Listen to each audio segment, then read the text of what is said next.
To sum up, we have said that we are going to devote our scientific effort to studying the processes of social cooperation, and that the leading role in those processes is played by human beings who act. These are men and women like you and me, who are endowed with an innate, creative, entrepreneurial capacity. Imprehendo, prehendi, prehensum. A capacity for what? We are capable of discovering or creating new information, new knowledge, regarding the ends worthwhile to us, and the means we believe are available to us to achieve them. In this introduction, we stated that we are going to approach the concept of entrepreneurship from two perspectives. At first from the perspective of a broader definition, and then from that of a stricter one. We begin with the broad definition and indicated that in a general sense, the idea of human action coincides with that of entrepreneurship. We exercise our entrepreneurship when we act. Human beings act to modify the present, the circumstances of which we consider unsatisfactory, and try to achieve something we value more highly in the future. We defined action as all deliberate human conduct. We excluded from the idea of action behaviors that are not conscious. We talked about the behavior of animals and sleepwalkers, etc.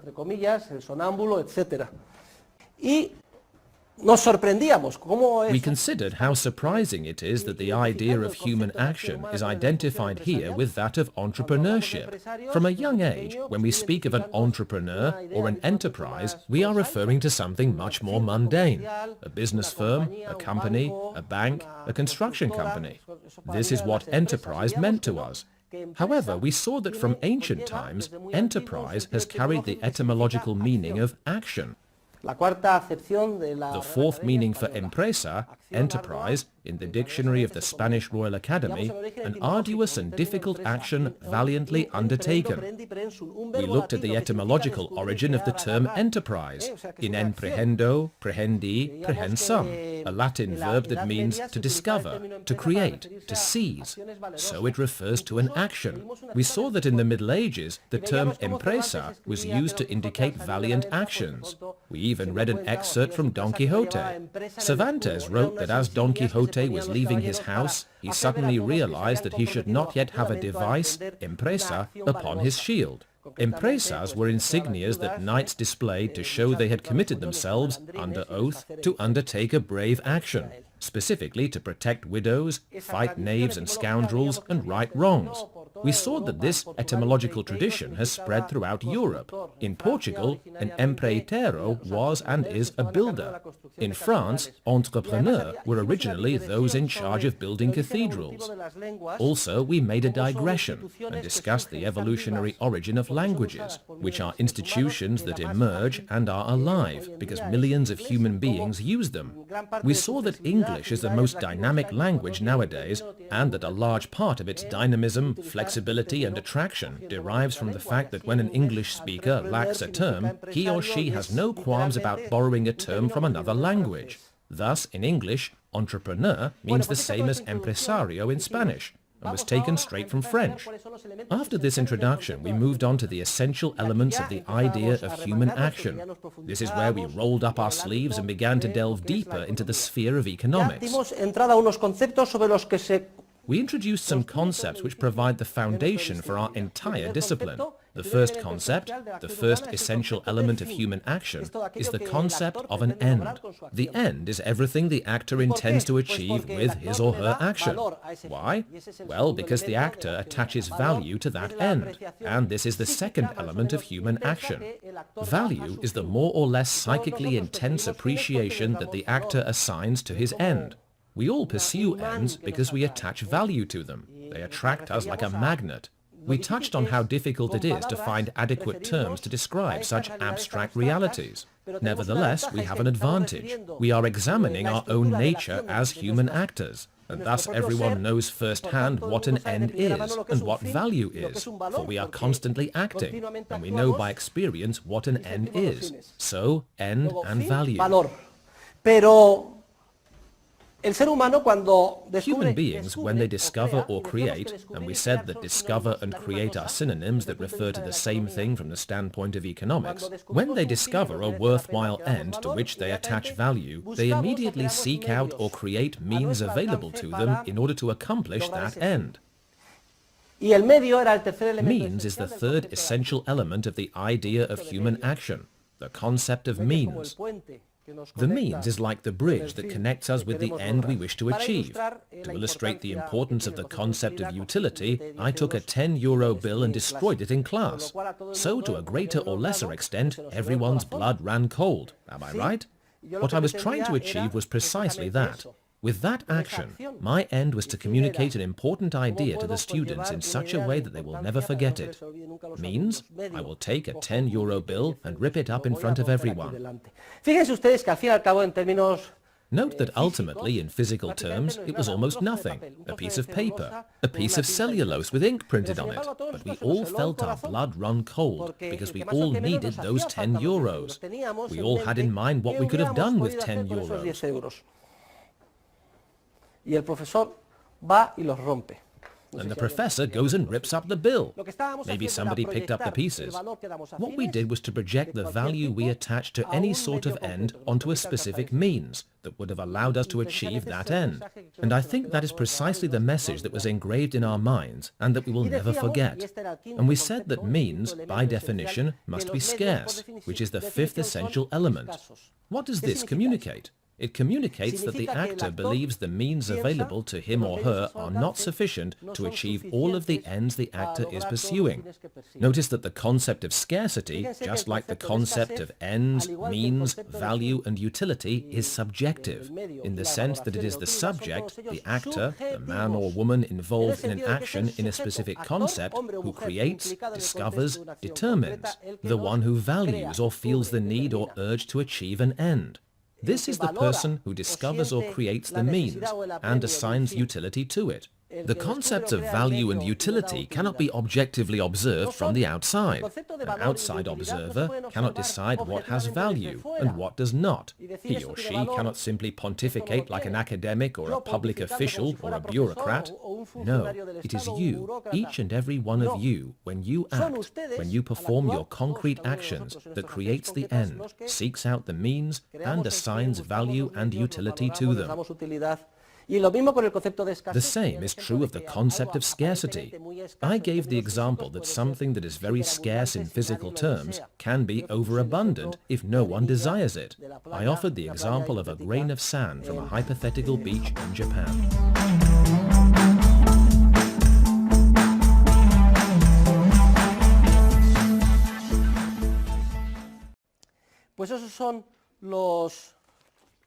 We have been discussing the essential elements of the idea of human action.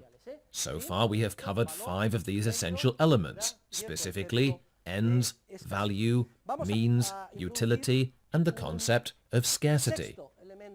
Now we are going to introduce the 6th element of the idea of human action, and it is as follows. The ends to which the actor assigns value and the means to which he or she assigns utility are organized in the actor's mind in the form of what we will call a plan of action.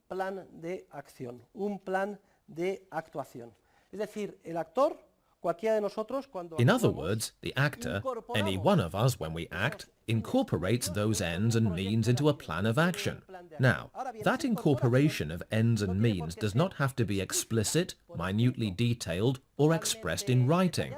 When it comes to the vast majority of the actions we perform, we incorporate the ends and means into a tacit plan, an implicit plan. I define the plan in this way.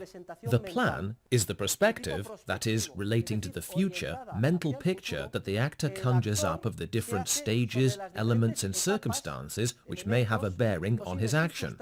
I repeat, the plan is a perspective relating to the future, mental picture into which we actors incorporate the different stages we believe we must complete to achieve our end, the different elements of our action, the ends, available means, etc. And in general, all the circumstances of time and place which might have a bearing on our action.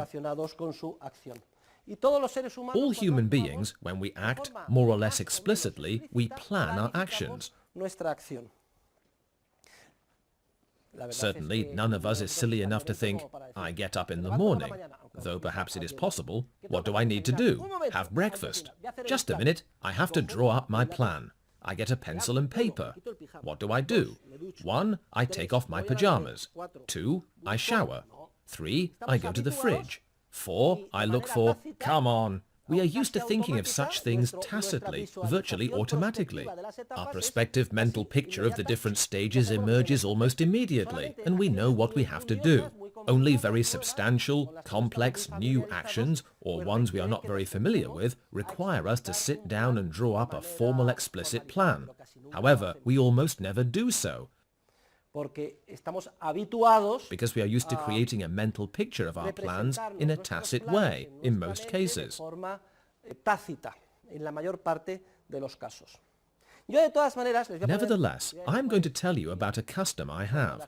Once a year, in the summer, when I am relaxed, I sit down in my rocking chair under a pine tree next to the Mediterranean, and for several afternoons, I update my overall plan of conduct. What do I do? I peacefully reflect on the last year. What did I set out to accomplish? What surprises have come up? How have I reacted? When do I feel my actions have been correct, and when have they been incorrect?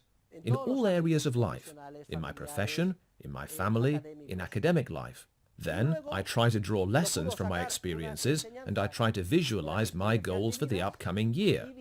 Well, this year I am launching the 7th year of the master's program, and I will also be teaching the audio-visual communication students, and let's see if I can publish my book in other countries, maybe in France or Italy. And in my company, I'm going to do this and do that.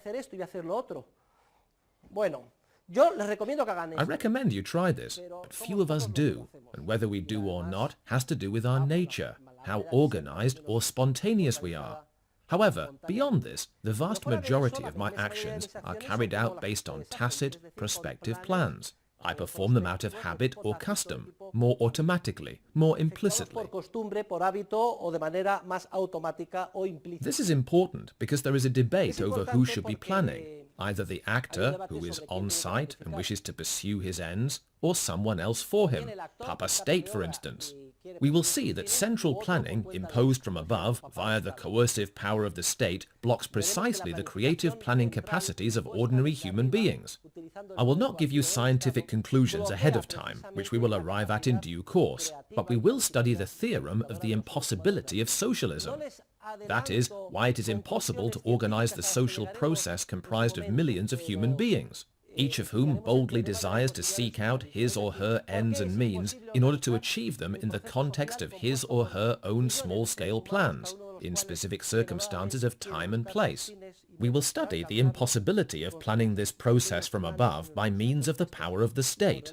This is because such attempts to plan contradict human nature and block the creative capacity of ordinary human beings, who are precisely the main figures in the social process. Regardless of the beauty of the socialist ideal, to try to accomplish all the ends and defeat all the evils in the world through the power of the state, we will see that it does not matter how well-intentioned the authorities' ends are. And it does not matter whether they are politically left-wing, right-wing, or in the center. The authorities will always come face-to-face with harsh reality.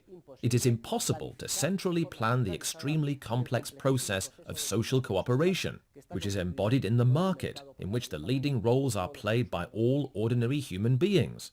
This is precisely because this social process rests on the fact that all of us, with the first-hand knowledge that we have about the ends and means that interest us, have devised our own plan, and a plan coercively imposed from above blocks our capacity to plan on an individual level.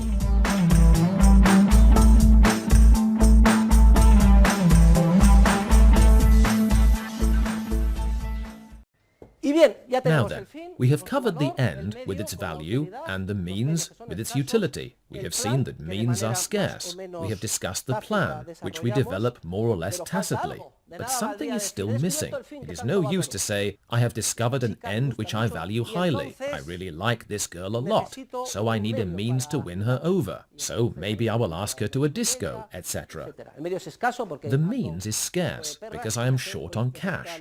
In fact, today I needed those 10 euros the professor ripped up.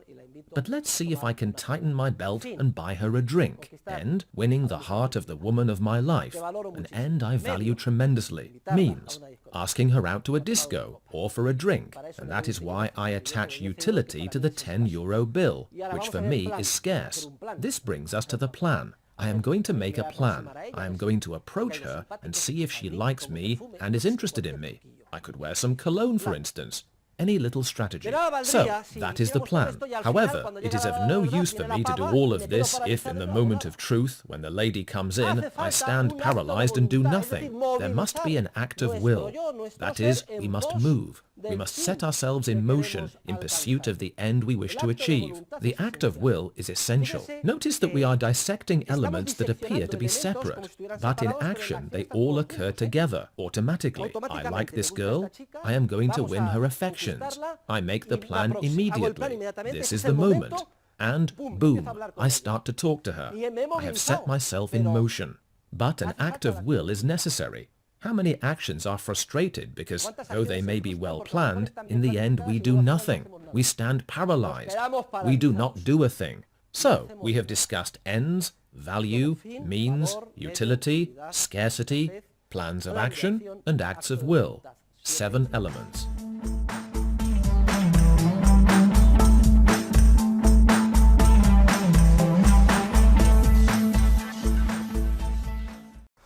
Damos hoy entrada a otro elemento clave. Today we are going to introduce another key element of economics, and that is the concept of time. Dear students, all human action takes place in time. Toda acción humana siempre All human action takes time. tiempo. Si hay algo importante If there is one important aspect of the view of economics I am presenting to you, it is that it is a subjectivist view of economics. As I have said, ends are subjective and are not given. The subject determines them. The same is true of the means. The concept of scarcity is also subjective. Well, in economics, the concept of time is a subjective concept. Es la concepción del tiempo subjetivo. ¿Qué significa esto? Significa que el tiempo What does this mean? It means that time, as we are referring to it, is time as the subject feels and experiences it in the context of each action. en el contexto de cada acción. Es decir, no nos estamos refiriendo... In other words, we are not referring to objective time, but to the feeling we have that time is passing as we are imagining and completing the different stages of each action process. Imaginando y culminando las diferentes etapas de cada proceso de acción. Es la concepción que vamos a llamar subjetivista We will del call tiempo. this the subjectivist view of time, in the sense that the subject feels the passage of time precisely because he or she acts and completes stages. So we discover and create ends and seek out means to accomplish them. And we combine everything into a cocktail of stages. And as we complete these stages, we sense the passage of El time. transcurso del tiempo. Es la acción lo que precisamente In the subjectivist view of time, it is action itself that gives us the sense that en la time concepción flows. subjetivista del tiempo. Y así se puede dar la paradoja. Thus, sometimes the paradox arises that in a period that is objectively, chronologically very short, we pack in a lot of life. We experience the Tengamos una culmination of experiencia many de culminación de stages. muchas etapas. Napoleón Napoleon lived a relatively short life. He died at the age of 51, and yet he declared, "What a saga my life has been. So many experiences, battles, etc." In contrast, imagine a different person, maybe an older person who has lived 90 years, an entire life, in the country, doing the same things over and over again. In the subjectivist view of time, that person has lived less, even though he or she is older. Lo que le estoy diciendo es que conforme más actuamos, What I am saying is that the more we act, the more responsibilities we have, the more complications we are involved in, the faster we feel time is passing. Furthermore, this is a constant in human realidad del life. ser humano. Recordemos nuestra infancia. Let us remember our childhood. Did it not seem as if time stood still? Our first memories, maybe from when we were 3, 4 or 5 years old, or going to school, are from a period when time seemed to stand still. And yet those were very few years. As we mature and acquire responsibilities, start a family, engage in entrepreneurial projects, time speeds up. Older people tell us that time passes faster and faster for them. That is a rough way of explaining this truth I am talking about. In subjective terms, the passage of subjective time is perceived as we act. The more actions we are involved in, the more time we feel is passing. Más tiempo sentimos que está transcurriendo. Les voy a dar una lección importantísima. Listen, I'm going to teach you a very important lesson. Our brains have been warped for years due to the education we received in school. We have only been taught, and we are only used to, the concept of objective time, and not that of subjective time.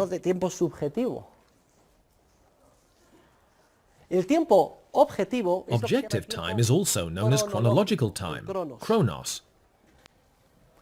Objective or chronological time is simply an analogy for the physical reality of movement. Ustedes saben que hay dos tipos de relojes, ¿no? You know there are two types of watches, right? Digital watches are called digital because they display the time in digits. However, most of us have an analog watch, like mine for instance. Why are they called analog watches? Where is the analogy in an analog watch? Del reloj analógico. Es exactamente la idea que les acabo de decir. It lies precisely in the idea I have just expressed. The analogy is as follows. Analog watches reflect the passage of time as an analogy for movement.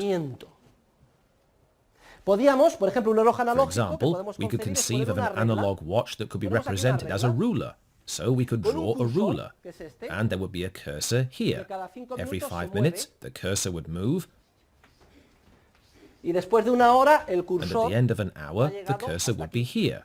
Of course, if we all had a watch like this ruler, it would be extremely awkward. We would be poking each other's eyes out. So it occurred to us to use a circular face, which is much more comfortable, to express that analogy between movement and the passage of time in its physical, objective sense. However, the world of physics and the natural sciences bears no relation to the world of human action. In the world of physics, time is a dimension, the fourth dimension, which is simply an analogy for movement. Imagine we are at the North Pole on any day between the 21st of March and the 21st of September. As you know, during that period, the sun is constantly visible. We are at the North Pole. Well, at the North Pole, you can see the sun, and the sun moves. After 1 hour, another hour, another hour, as if it were marking the hours on an enormous clock face. The sun moves until it returns to its original position. The sun is like a hand on a huge watch. The sun returns to where it was before. Time is an analogy for movement. And the future, in the objective physical view of time, is already there. It merely has to arrive. If we are here on this analog watch, in an hour the future will have arrived. It will be when the cursor is here. The cursor must simply move from here to here. But the future is already given. Just as at the North Pole, in 24 hours, the sun will have returned to what was today its starting point.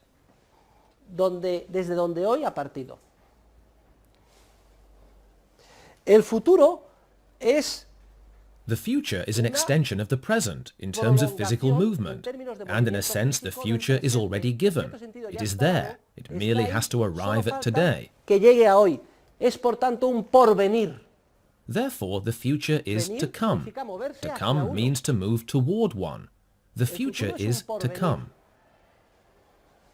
I am explaining all of these truths because in contrast, we are going to see that the subjectivist view of time is radically different, kairos.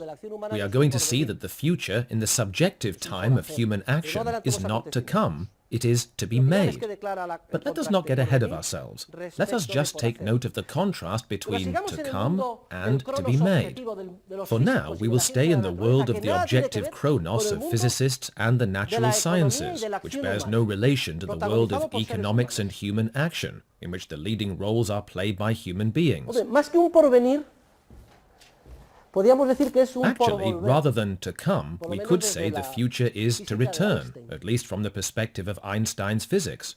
Einstein discovered that space is not straight but curved, and a particle traveling at the speed of light through the universe after X millions of years returns.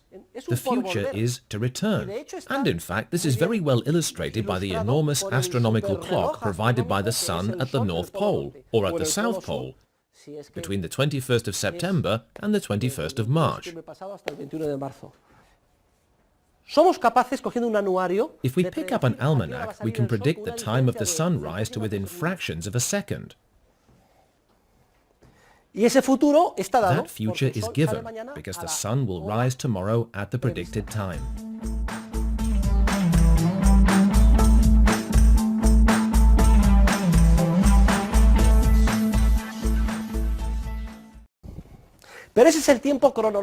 We have been discussing objective chronological time, chronos, which as a matter of fact has nothing to do with time in economics, the time perceived by human beings who act, kairos. The concept of time, crucial to men and women who act, to each and every one of us, the time that is anthropologically crucial, is not chronological time, but subjective time. It is the time the subject, thus the term subjective time, experiences as he or she acts and completes the different stages in his or her plan of action.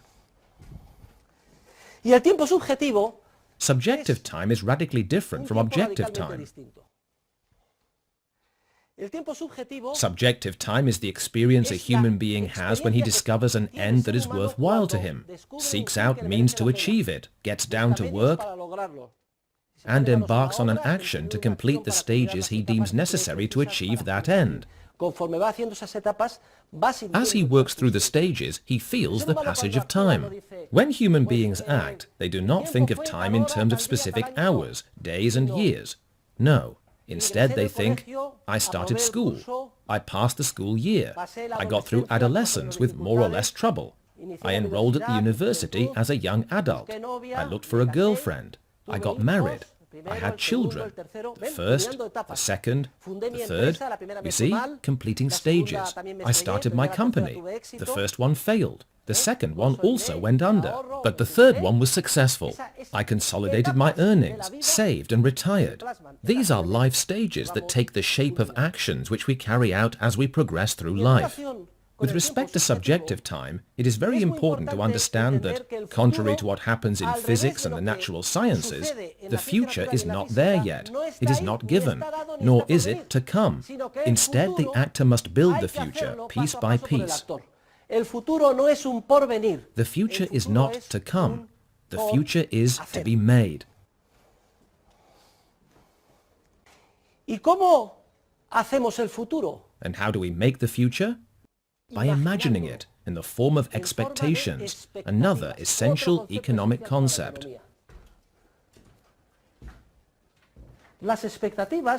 Expectations, dear students, share the same nature as our memories of our past actions. We creatively recombine these memories and project them into the future. In fact, we are going to do an experiment together in class today. I am going to demonstrate to you that there is no difference between remembering the past and imagining the future. Vamos a hacer nosotros esta experiencia. Vamos a ver. Let us do Vamos this ahora todos a experiment. cerrar los ojos. We are all going to close our eyes now, and we are going to recall the most pleasant moment we had last summer, during vacation. Cierro mis ojos. Let's do Yo ya it. tengo mi imagen I am hecha. closing my eyes, and I have my image ready. Abrimos los ojos. Okay. And we open our eyes. Now, I'm going to ask you to please do the following. We are going to close our eyes again, and we're going to imagine what we would most like to do this coming summer vacation. Las próximas vacaciones. El próximo mes This de August. año 2010. Vamos Let a us imaginar. imagine it.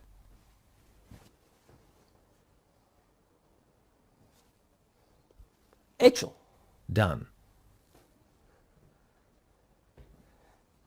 Miren, Listen, the experience of recalling the past is qualitatively the same as the experience of imagining the la future. experiencia de imaginar el futuro. Les voy a contar I'm going to share with you the most pleasant moment I remember living this que recuerdo past haber summer. vivido este verano. Iba en I was un traveling in a barco boat from de Soler along the north coast of Mallorca to Cape Formentor, and I was steering the boat. On that day, the water was as smooth as glass, and we were gliding peacefully along at 20 knots. And suddenly I saw some dolphins leaping through the water, and my young children were delighted at them. That is the scene I have just thought of, the one that has occurred to me as the most pleasant from last summer. El pasado verano. Pero es que ahora acabamos But now we have made an immediate leap to imagining a possible future scene, algo que something we hope becomes a reality, something that is therefore an expectation. We have imagined what we would like to do. Some would like to take a trip, others spend time with a special person, others rest, others, etc. And we have visualized what we would do.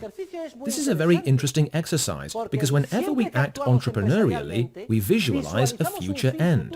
We imagine something we would like to achieve, along with the stages necessary and the means available to us, all in the form of expectations or imagination. How do we do this? By weaving together the bits and strands of memories we have accumulated in the past. In other words, the creative, entrepreneurial capacity of human beings rests on using as building blocks the pieces of memories that are stored from the past, recombining them creatively, and projecting them into the future as expectations. Note the importance of this. Fíjese qué importante es y cómo lo...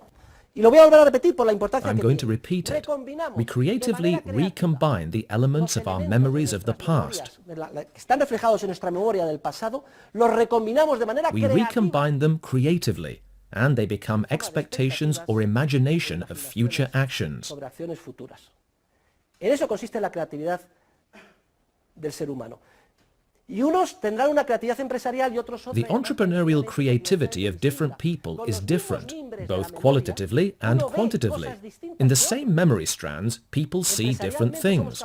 We are able to entrepreneurially discover that we can do different things. Y no me expliquen ustedes por qué, porque no soy capaz de And that is about as far as I can dissect the essence of our innate creative capacity. creativa.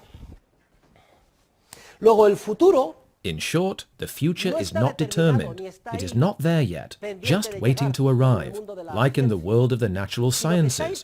Instead, it is there waiting for someone to discover it or create it, seek out means, get down to work, and make it into a reality. esto es importantísimo, porque estamos echando This is por crucial tierra because we are toda la knocking teoría de the la bottom out of finanza moderna, all la of modern posibilidad de finance theory, the possibility of assigning ratings to different investment projects, the ability to scientifically manage risk. It is all foolish nonsense. Todos los que actúan All those who act in the sphere of economic science as if it were the objective world of the natural sciences are committing a very grave error.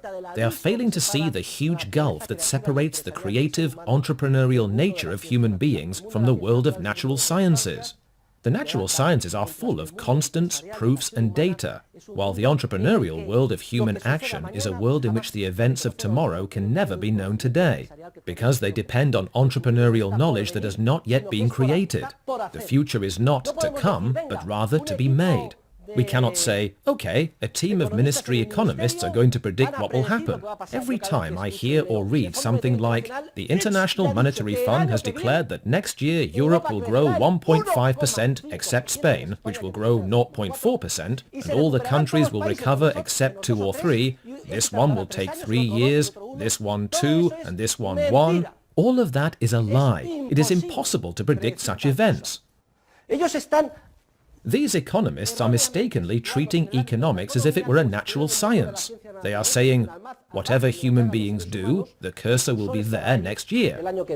No, the arrival of the cursor in economics depends on our getting to work and making it happen. You cannot assume that human beings will act in a certain way, and particularly that they will discover the knowledge necessary to achieve the ends you desire. That is why we cannot make concrete predictions in economics. Predictions involving specific circumstances of time and place.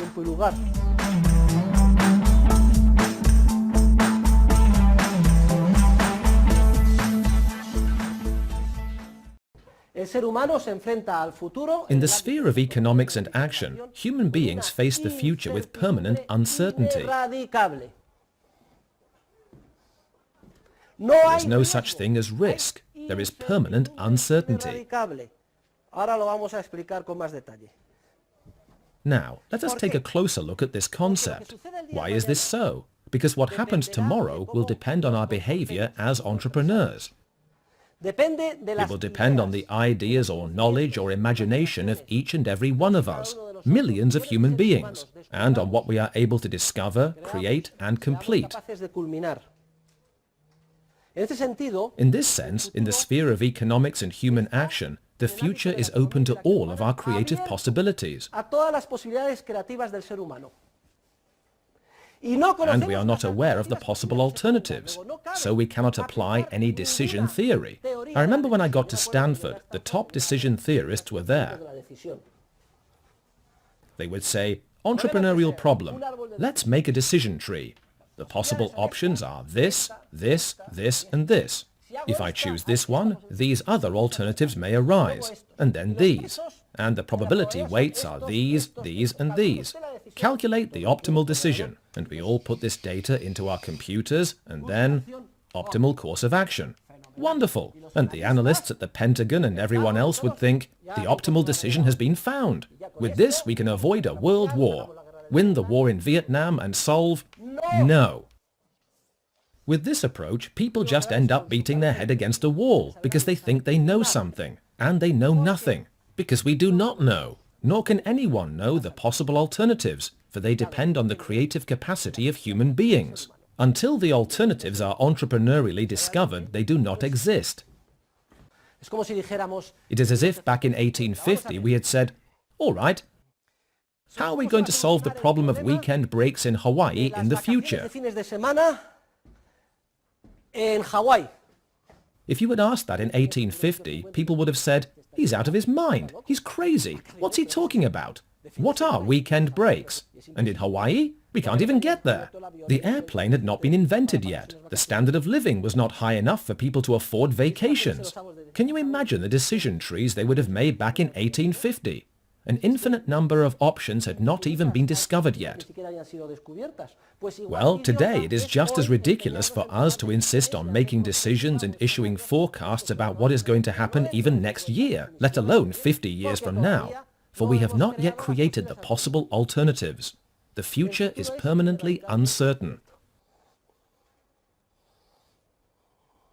Furthermore, human beings need to know their own nature. Human beings are naturally endowed with an innate creative capacity. Later we will make a slight theological digression about this. But we are endowed with an innate creative capacity which enables us to continually discover new knowledge and ideas about ends and means. And this creative capacity determines, though determine is not an entirely suitable term, but we are constrained in our choices, this determines the indeterminate quality of the future, that is, its permanent uncertainty.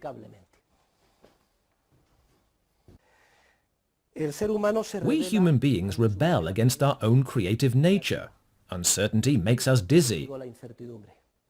Queremos We certeza. want certainty and security, and that is one of the tragedies of the human condition. In fact, there are no illnesses more serious than those in which the body's immune system En malfunctions, las que el sistema inmunológico falla, fails to recognize the body's own cells and attacks them. Those are the most serious son las illnesses. enfermedades más graves.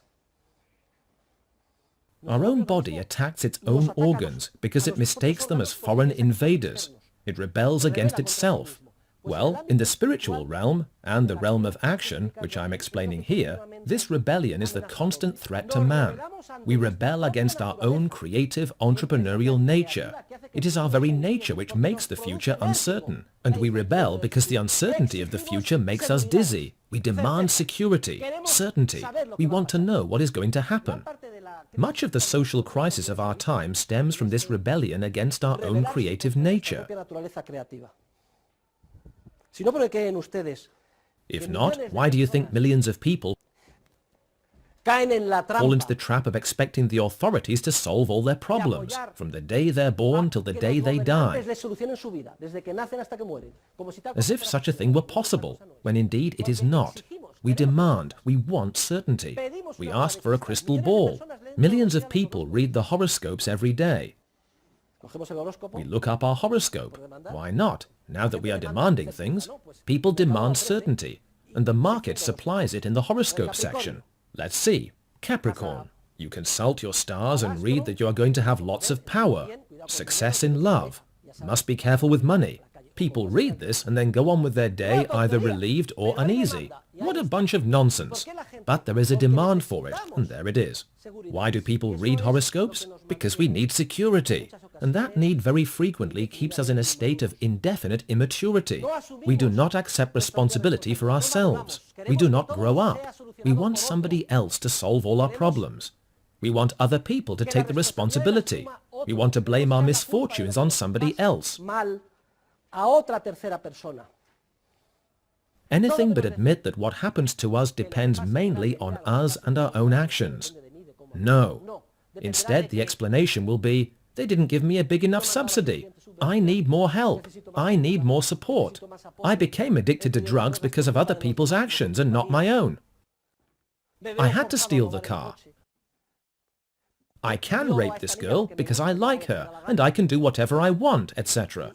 And I am not responsible for anything. I am a victim of society, whatever that means. This is a reaction. Human beings rebel in this way against their own creative nature because their nature makes the future uncertain. And we will chase any mirage, any illusion of false security. Falsas.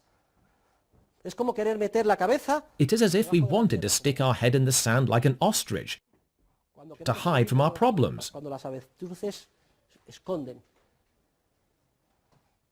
You are probably thinking, man, life really sucks. You don't know what's going to happen, and everything is uncertain. Well, that's true, but life is beautiful too, and uncertainty gives life its charm. If the future were truly given, and we could see it in a crystal ball, how boring life would be. Sería aburridísimo. We are desperately striving for a false, unattainable ideal, a future that is given. Y And we demandamos demand security from our authorities and our scientists, a future that is certain. Well, it makes no difference to me whether or not you like your own nature. My job is to help you discover it. And there is no doubt that the nature of human beings is creative, and therefore the future is permanently uncertain. irradicablemente incierto.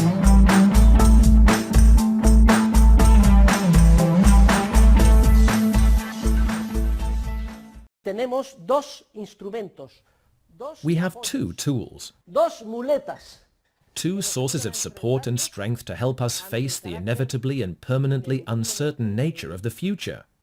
inerradicablemente incierto del futuro. Y esas dos The instrumentos two tools that help us cope with this uncertainty, la incertidumbre which arises from our own creative nature, are the following. negativa son las siguientes. On the one hand, institutions, and on the other hand, entrepreneurship itself. Voy a explicar Allow me to explain both. We will start with the latter, entrepreneurship. veremos We will see over the course of these lessons that human beings tend to achieve the ends they set for themselves. They tend to achieve them. There is no guarantee. Therefore, it is quite clear that one way to cope with the uncertainty of the future is to get our entrepreneurial selves moving in pursuit of an end. If we do this, it is highly probable that we will achieve our goal, thus reducing uncertainty. For if I insist on winning over a certain lady, and I focus all of my energy on that goal, then I will come closer to it. At any rate, I will come closer than if I simply ignored her. Human beings are like directional satellite dishes, and if I direct my entire being, my capacity to create new information, my entrepreneurial ingenuity and alertness in pursuit of an end, I will approach it. What I am telling you is that human beings face the future just as a sailor faces a storm on a black, moonless night. Do you know what it is like to be in a sailboat at night in the middle of a storm? You go through hell. You cannot see a thing. The wind is blowing in all directions. You can hardly tell what is happening. Can you imagine if sailors lacked even a compass? However, if in the middle of that storm, like in the storm that surrounds us as we face the permanently uncertain future, we suddenly see, between the crests of the waves, the faint light of a lighthouse, then in spite of all our troubles, we know where our destination is. We know where we are headed, and we will tend to approach it. That light is a real aid to sailors. And as each of us navigates through life by acting, our primary aid is our own entrepreneurial capacity. We tend to achieve the ends we pursue. Logically, if I am intent on finishing my bachelor's degree and obtaining my master's, I will probably do so, and thus reduce uncertainty. Our own action reduces uncertainty to the extent that we complete and accomplish the stages in our action processes. I want to get married. I look for a girlfriend, I win her affections, and we get married. I have reduced uncertainty. 5 years earlier, I had no idea who was going to be the woman of my life. 5 years later, I am married to her, hopefully. The best way to reduce the uncertainty of the future is to make the future, to build it. There is another source of aid and strength to help us face the permanent uncertainty of the future. We find this source of help in institutions, which constitute another essential element in economics. In this economics course, we are taking a fundamentally institutional approach. We will define institution as any pattern or rule of behavior human beings follow. We will study the emergence of institutions. Institutions emerge spontaneously. The institutions most important to life and society communicate a large quantity of practical knowledge and could not have been devised by any one person or group of people, no matter how wise and good. This is true in all institutional spheres, for example, that of language. Language is vital if we are to cope with the permanent uncertainty of the future. It is vital that I be able to speak and that you understand me in Spanish, in English, or German, or Dutch. Language has spontaneously evolved over the course of many generations of human beings, each of whom has made his or her own small contribution through experiences, feelings, and needs. In fact, languages are living things which continue to evolve as institutions. We also find institutions in the sphere of morality and law. Morality derives from the Latin mos moris, meaning custom or tradition. We learn to adopt behaviors that make life in society possible. And this learning takes place without our being aware of it, nor of its implications. We internalize these behaviors from a young age in the basic cells of society, the family, the community, and religious groups which formalize these behaviors and give meaning to the whole. We know that a handshake is binding, or should be binding. In what sense?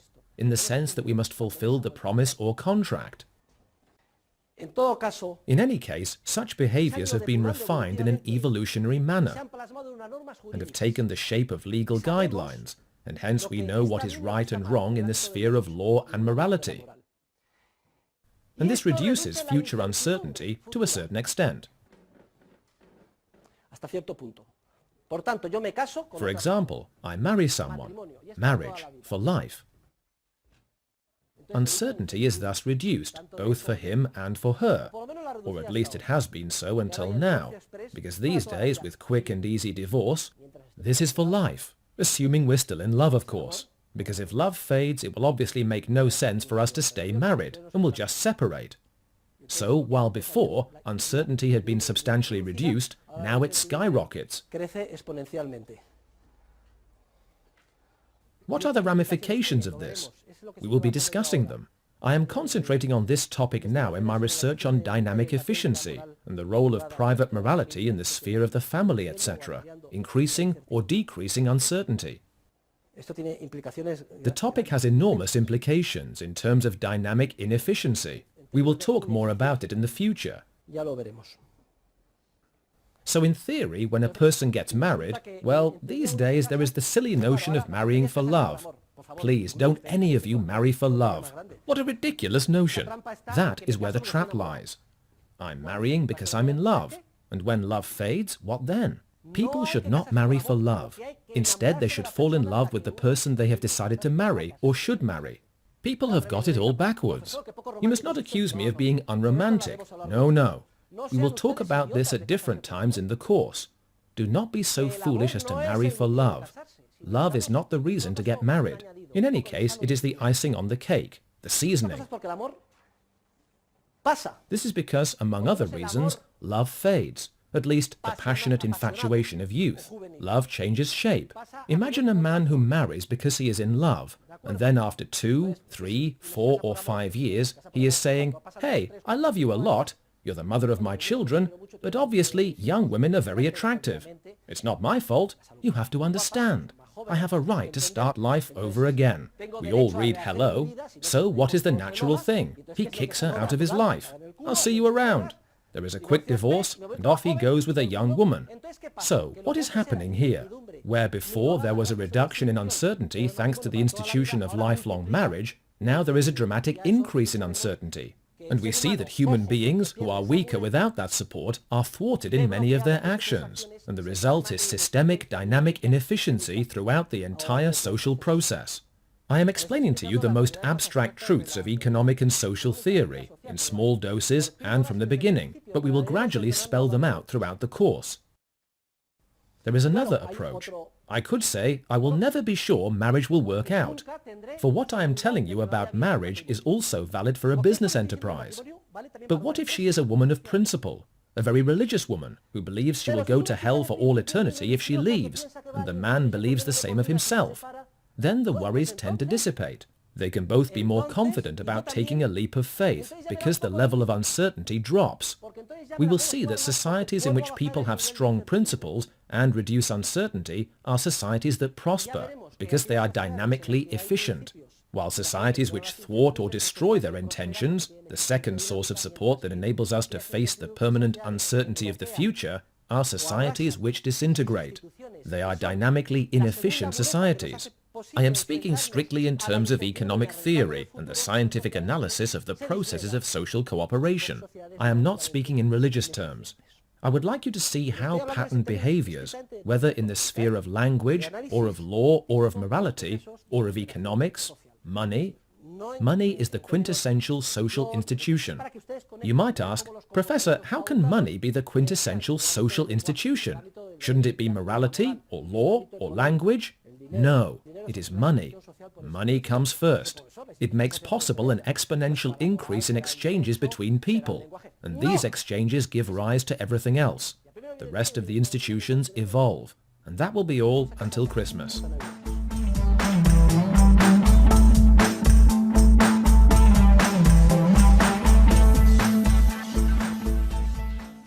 So, time is an essential concept.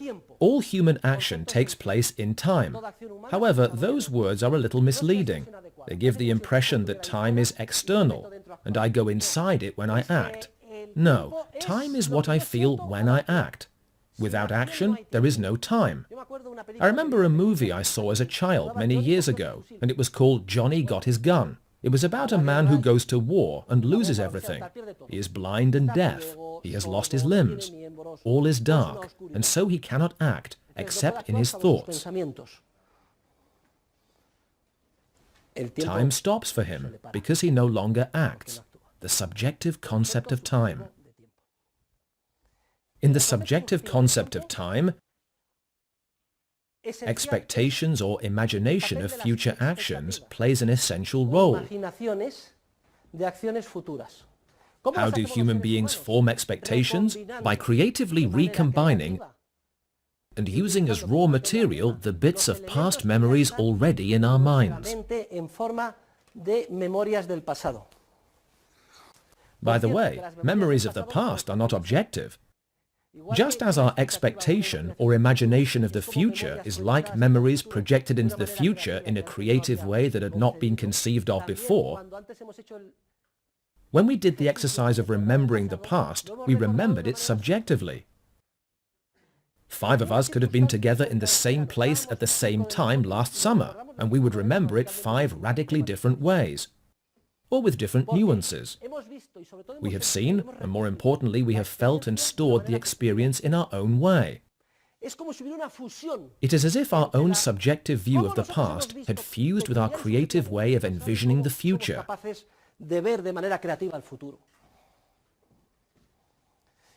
We have that capacity to recombine our subjective past experiences and creatively project them into the future. So I have a bit of the past here, another there, and another there, and they are unconnected. And then suddenly, eureka! A light goes on in my head, and I see the possibility of connecting them and writing a brilliant screenplay.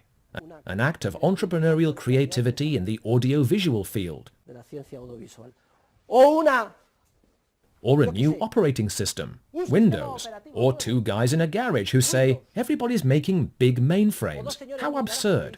Why don't we make something small, a personal computer? And they go to IBM, and the bosses say, a personal computer will never be successful, and send them packing. And the guys have to leave with their personal computer. Idiots! You're idiots! And they leave with their tail between their legs. They go to another company where they are shown the door again. And then they go to Xerox or Apple Computer and are told, well, yes, we're going to give this a try, but we're very skeptical. The guys had a creative vision, and the idiots were the bosses at IBM who almost missed out. Pure conceit blinded them. In all spheres, expectations enable us to envision the future. This makes the future permanently uncertain because our creative capacity allows us to discover new information from nothing. This is our nature, and it makes us dizzy. The great temptation of human beings is to react against our own creative nature and try to create a mirage of security that makes us feel safe for the future. And as we have discussed, the resulting temptation facing us is to avoid growing up, to avoid accepting responsibility, to blame others for what happens to us, or because the cursor has not arrived where we wanted without any action from us. For in economics, in the sphere of action, in our lives, the future is not to come. Let's just see what happens. I'll just stay here and see what tomorrow brings. No. What tomorrow brings depends on what you do today. If you just remain passive, life will simply pass you by, and you will not achieve anything. The future is to be built. It is to be made. Please reflect on this. Our great temptation is to rebel against our own creative nature, against the permanently uncertain nature of the future, and demand security where there is none. However, we do have some tools to help us. They assist us. They do not provide a guarantee, but they make things easier. They permit us, that is the correct term. They permit us to face up to the uncertainty of the future with a chance of success. One tool is our own entrepreneurship. When we get down to work, we tend to achieve the ends we have set for ourselves. We tend to achieve them. There is no guarantee. As we move toward the lighthouse, in the midst of that dark storm, we approach the lighthouse. We definitely come closer to it than we would if it were invisible to us. We tend to achieve the ends we set for ourselves. Our first attempt may fail, and the second, and the third. We will have setbacks, but in the end we will come closer. The other tool that permits us to face the future consists of institutions, pattern behaviors. Si yo les digo a ustedes, el jueves, If I say to you, this Thursday we will either have economics class at 7 or we will not, de economía. Pues entonces, después de la clase de hoy, todo el mundo then dice, after class today, everyone will be saying, there is permanent uncertainty. We just do not know. No idea. lo más probable. In all likelihood, we will have class. We can infer this from our behavior patterns, which are institutional. For instance, I do not come here in my birthday suit, but in a suit and tie. Also, we have all made a calendar. We have analog watches that tell chronological time, which is nothing like the time we experience, and we all agree to arrive at the same hour. Some come by bus, others by car, etc. So, yes, we are going to have class. ¿Por qué? Porque yo Why? empresarialmente... Because, entrepreneurially speaking, I am going to insist on having class, and because we follow rules or patterns of behavior. However, there is no guarantee, nor is it certain that we will have class. Thousands of events could occur to frustrate next Thursday's class. Nevertheless, our near-automatic institutional behavior and entrepreneurial alertness tend to help us achieve what we desire, and that gives us a false sense of certainty about the future. Respecto a lo que va a suceder el día de mañana.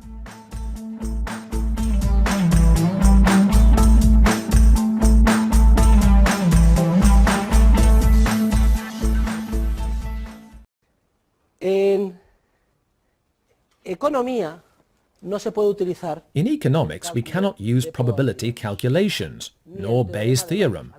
You might respond, but Professor, everything they teach us here has to do with statistics and probabilities. Y nos dan una And they give us an operativa operation designed to help us solve concrete problems in a company. a solucionar problemas concretos en la empresa. Yo me acuerdo que I will never forget a marketing class in which the professor said, the demand function for the cars a company produces is, and he put it in front of us, and market research has determined that it is going to change to this. Calculate the number of cars the company will sell. And everyone got busy calculating, and out popped an answer. The result, the number of cars that would be sold. And I raised my hand and said, excuse me, but that doesn't make any sense, because if things worked that way, no company would ever fail. They would all be successful. We will see that neither demand functions nor probabilities are applicable, nor can they be calculated. And market studies are useless. Why are they done then? For the same reason horoscopes are written. People ask for them. You want them and you're willing to pay? I'll do them for you. I've got to eat too. Market studies give people a false sense of security. It is very important that we distinguish between two different concepts of probability. In human action, Mises calls them class probability and case probability. We must distinguish between them because we constantly speak in human terms and in terms of the actions of probability. In the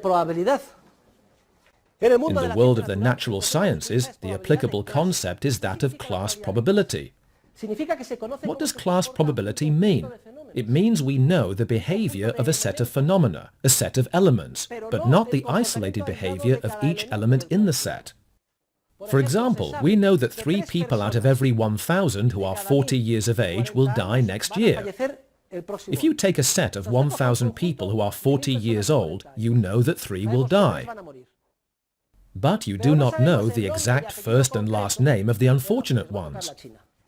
When there is a set of elements that are homogeneous phenomena, and we know how they behave as a class, as a whole, but not the isolated behavior of each individual element, the applicable concept is that of class probability. This is the concept relevant to the sphere of the natural sciences. If we have a fair 6-sided die and we throw it 1,000 times, each side will land up approximately 1/6 of the time. We do not know which side will land up on any one throw, and the way we express that we do not know is to say that the probability is 1/6. We know how the set behaves. If we toss a fair coin in the air 1,000 times, our outcome will tend to be heads half the time and tails half the time. We do not know what the outcome of any single toss will be, but we do know the behavior of the class. This is the concept of probability that applies to the world of the natural sciences. And this concept of probability gives rise to the idea of risk. The idea of risk is the province of the natural sciences. There is risk we can calculate in terms of probability. My risk of death is 3 out of 1,000, because I know that 3 out of a set of 1,000 people to which I belong are going to die. I do not know if I will be one of the unlucky ones, but I run a risk which can be measured by class probability. This risk can be expressed mathematically. It can be dealt with from the perspective of probability theory. And furthermore, it is insurable as part of a class of phenomena. Indeed, I do not know who the unlucky ones will be. I do not know which specific 3 people will die, but I can insure their lives. If there are 1,000 people and each one contributes €3, then 3,000 euros can be set aside in a pouch, and later 1,000 euros can be given to the heirs of each of the people who die. In that way, they have been insured against loss. If I know that 1 out of every 100,000 homes is going to burn down, I can insure myself by paying a premium. A fund is created, and when it is known who has drawn the short straw, the insurance company compensates that person.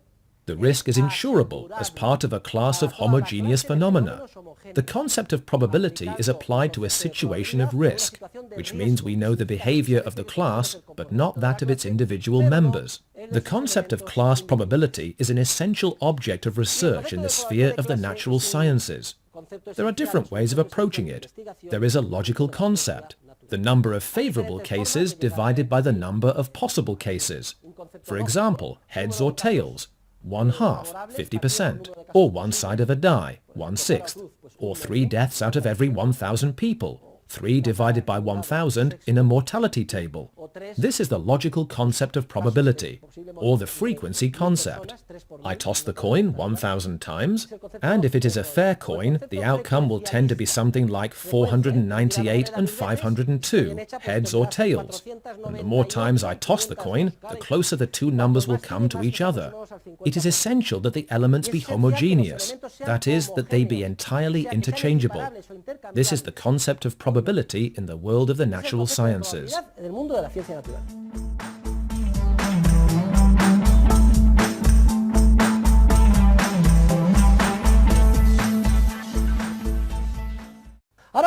Now let us take a look at the concept of probability in the world of human action, which has nothing to do with that of the natural sciences.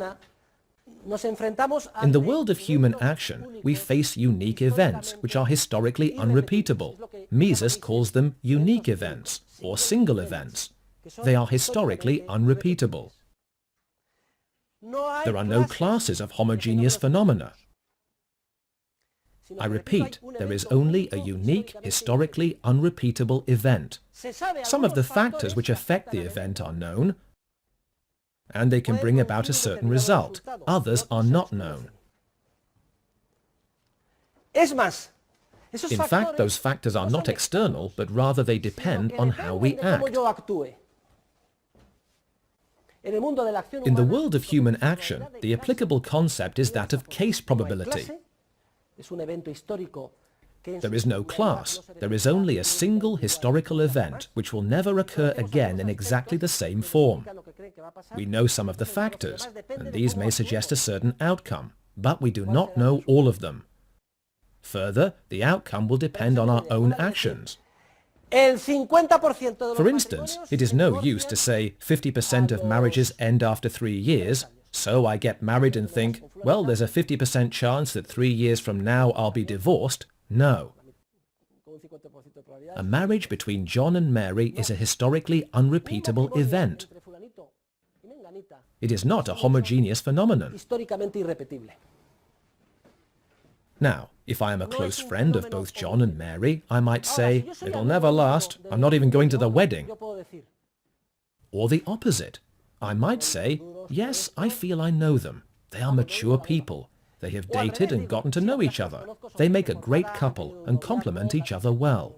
They seem made for each other. I think their marriage will last. It is the same with soccer. Those of you who are soccer fans are used to hearing, over the last 25 or 50 games between Real Madrid and Barcelona, Barcelona has won 70% of the time.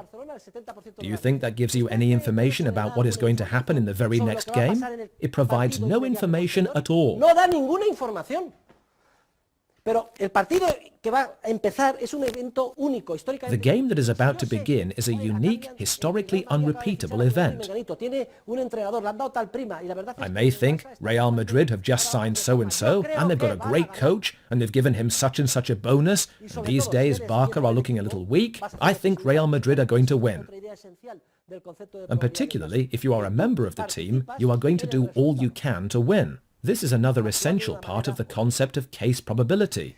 You help bring about the result by the way you act. In the sphere of human action and case probability, there is no insurable risk.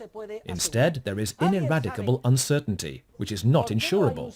Does anyone know why there is no such thing as marriage insurance? Why not? Insurance companies are losing out. I am the president of one. Are insurers blind? What a business opportunity! I pay a premium, and if my wife turns out to be a dud and our marriage is a disaster, no problem. The insurance company pays me €1 million. Well, let's go sign. Why is there no marriage insurance? I have just explained it. There is no marriage insurance for the same reason there is no bankruptcy insurance. It is technically impossible. Listen. The success of a company depends primarily on the effort, valor, interest, work and entrepreneurial alertness of those behind it, the driving force. They must negotiate skillfully with the unions, answer no to many requests, strive for the best quality, compete. It is very difficult. And beyond that, the company may or may not be successful. However, if I have bankruptcy insurance and things are not going well, and if they should end badly, I receive €5 million. Do you really think? I mean, entrepreneurs like people like you and me. If someone comes in and asks for a raise, the first impulse is to say yes to everyone. Right now, we're good people. Yes to everyone, to everything. I'll give you a raise. Poor supplier, I'm going to pay him more. What a nice person you are, etc. But what happens if we do that? The company goes bust. If I have an insurance policy that stipulates that if things go badly, I receive €10 million, my company will fail. The probability, case probability, of the company's going bankrupt, considering that my behavior as an entrepreneur affects the outcome, the probability of failure is much higher. And therefore the insurance company would go under. The same is true of marriage. The success or failure of a marriage, I'll need you as long as love lasts, is hogwash. So is, well, what do I do with her now? No, the marriage will work if both spouses put everything they have into it, everything necessary to make it work. And that requires alertness, effort and sacrifice. But if they are not willing to invest the effort, the marriage falls apart. Think what would happen to the effort, sacrifice and work required of both parties to make the marriage successful if, on top of everything, there is an insurance policy that will pay €1 million if things go badly. That reduces the incentive to make an effort. I sure do love you, but let's cash in that policy, okay? And they boot each other out. So what would happen? The number of divorces would skyrocket and the insurance company would go under. No historically unrepeatable event is insurable. Let's take out an insurance policy. We are the 11 players on the Real Madrid team. It's going to be a tough game and we might lose to Barcelona. Let's go to an insurance company, maybe Lloyd's. Let's get them to agree to pay each of us €5 million if we lose. What are we waiting for? How are these guys going to play now? Do you think they're going to knock themselves out to score? No, just as the others are not going to knock themselves out to make their company successful or to save their marriage. Thus we see that unique, historically unrepeatable events are not insurable. The probability that determines their occurrence is case probability. There is no homogeneous class that permits us to spread out the risk, because there is no risk but rather uncertainty. And furthermore, what happens will depend on the behavior of the main people involved in the action in question.